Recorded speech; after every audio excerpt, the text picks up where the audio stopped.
Glória a vós, Senhor. Que as palavras do Santo Evangelho perdoem os nossos pecados.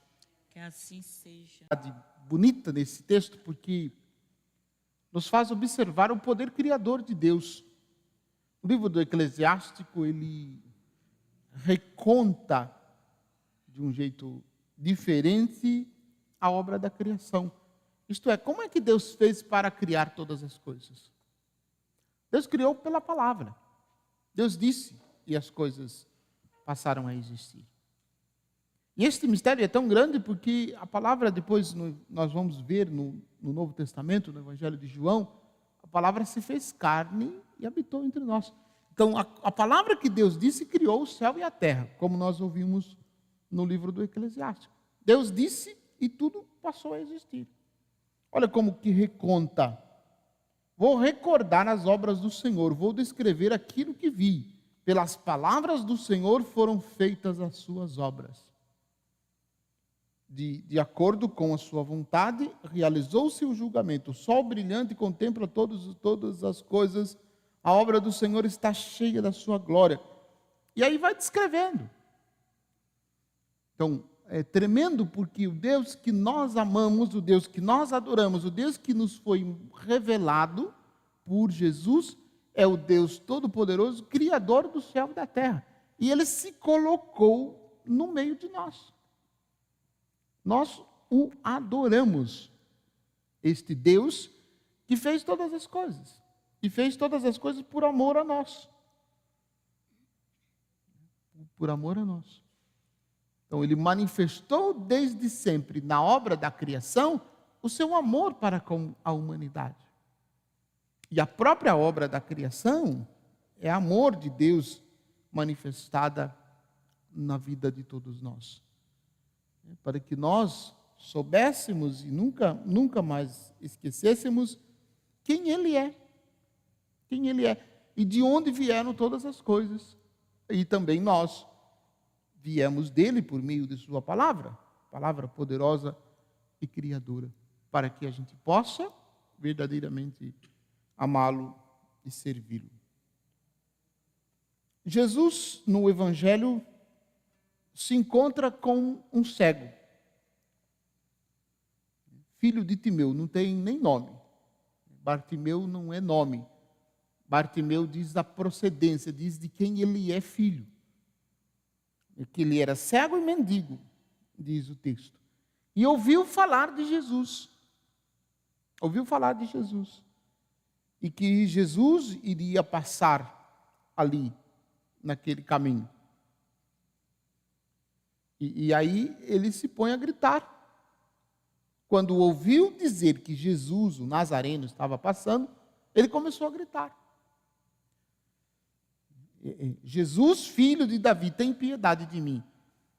Vejam, ele não está só gritando, pedindo para que Jesus o curasse e devolvesse para ele a visão. Não, ele está fazendo em Jesus uma profissão de fé.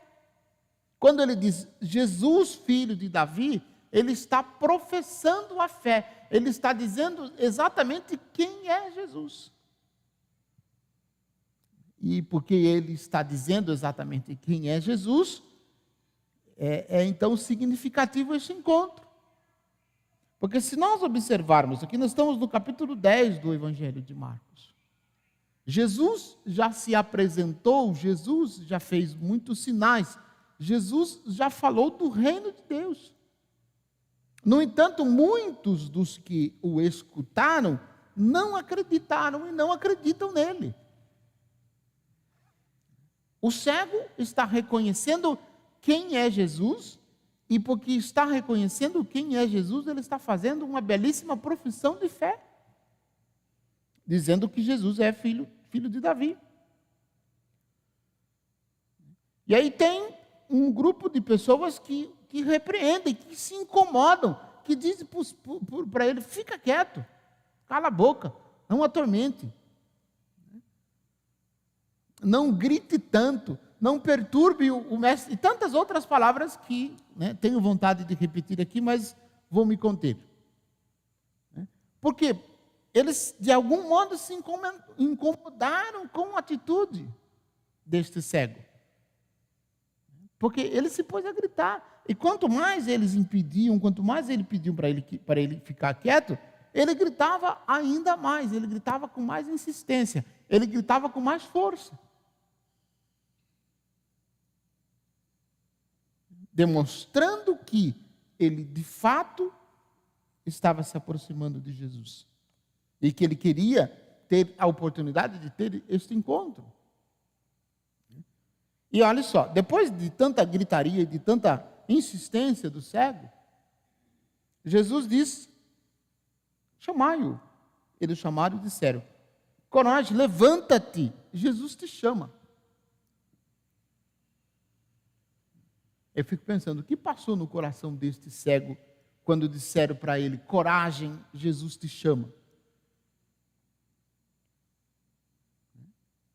Não é muito difícil da gente chegar à conclusão e à resposta a esta pergunta. Porque com certeza, isso foi para ele um momento de muita alegria. O próprio evangelista descreve: o cego jogou o manto, deu um pulo e foi até Jesus. Imagine o tamanho da alegria deste cego, a ponto de jogar o manto. Jogar o manto para este cego significa ele se desprendeu de tudo aquilo que o mantinha seguro neste mundo. Então o que ele tinha? Ele era mendigo. A única coisa que ele tinha era um manto. E até mesmo do manto ele se desfez para ir até Jesus. Então, nós precisamos ter a coragem desse cego para nos desfazer de tudo aquilo que nos amarra, de tudo aquilo que nos segura. E com esta mesma agilidade, com esta mesma coragem, nos aproximar de Jesus. E aí Jesus pergunta para o cego. Esta pergunta eu acho cômica. Jesus perguntou para ele: o que queres que eu te faça? Talvez se fôssemos nós, no lugar desse cego, a gente pedisse para Jesus um cão-guia para poder caminhar seguramente, né? O que queres que eu te faça? Dá para o senhor o que ele quer que faça? Mas é interessante porque o cego, ele persiste, ele responde aquilo pela qual ele estava pedindo. O cego respondeu: mestre, que eu veja. E acho impressionante porque depois que ele voltou a enxergar, qual foi a primeira coisa que ele fez? Versículo 52, no finalzinho, diz: no mesmo instante ele recuperou a vista e seguia Jesus pelo caminho. Ele voltou a enxergar e tornou-se discípulo de Jesus. Vejam, como que isso é impressionante. Porque muitas vezes nós podemos ter a mesma confiança que teve este cego, em alguma necessidade específica, nos aproximamos de Jesus, Jesus realiza aquilo que nós estamos pedindo e depois a gente abandona. Eu conheço muita gente que experimentaram graças do Senhor e depois desistiram de caminhar, desistiram de ser discípulo. O cego, ele demonstra, ele ensina-nos com esta atitude algo extraordinário. Porque, além de persistir para que Jesus o curasse, ele tornou-se discípulo de Jesus. Ele seguia Jesus pelo caminho.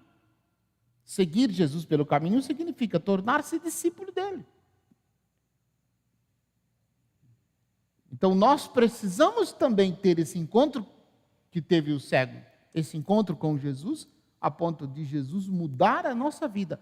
Não só para a gente acreditar nele, também para a gente acreditar nele, mas, sobretudo, para a gente ser discípulo dele e tornar-se, segui-lo pelo caminho, acompanhá-lo, seguir os seus passos, ir aonde ele for e ser perseverantes no seguimento. Então, peçamos a Jesus que nos dê esta graça. e que Ele nos conceda sempre mais a graça da perseverança, para que possamos ser discípulos de Jesus e tenhamos coragem de ir aonde Ele for. Louvado seja nosso Senhor Jesus Cristo. Irmãos e irmãs, pela fé, encontrou no céu